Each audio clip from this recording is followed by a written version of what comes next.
May 6th, 2025, Washington, D.C. In a surprising turn of events, President Donald Trump announced Tuesday that the United States will immediately end its bombing campaign against Yemen's Houthi militants. The decision comes just 51 days after Trump vowed to unleash overwhelming lethal force in retaliation for Houthi attacks on shipping routes in the Red Sea.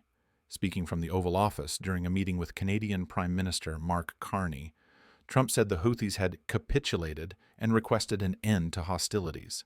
"They say they don't want to fight anymore," Trump said. "We'll take their word and honor that." The ceasefire was quietly brokered by Oman, with Foreign Minister Badr al-Busaidi confirming an agreement to halt Houthi strikes on commercial and military vessels, particularly in the Red Sea and Bab al-Mandab Strait. U.S. officials, however, offered few specifics, and Trump emphasized that no formal deal had been made. This sudden de-escalation marks a dramatic shift from weeks of heavy airstrikes and Pentagon reports touting success.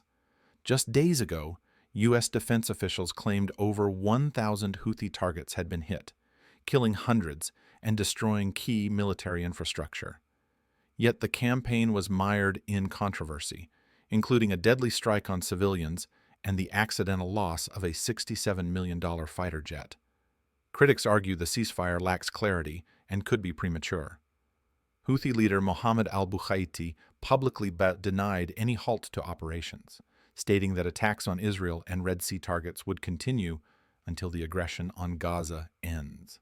Just hours before Trump's statement, Israel bombed Yemen's main airport in response to a Houthi missile strike near Tel Aviv's Ben Gurion airport.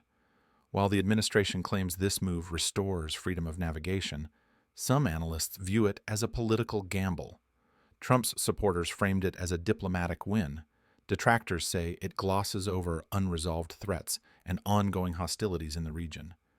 Trump has used the Yemen campaign to contrast his leadership with President Biden's earlier efforts, blaming his predecessor for weakness and pledging that Iran, which backs the Houthis, will be held accountable. Meanwhile, the State Department is pursuing separate, delayed negotiations with Tehran over its nuclear program.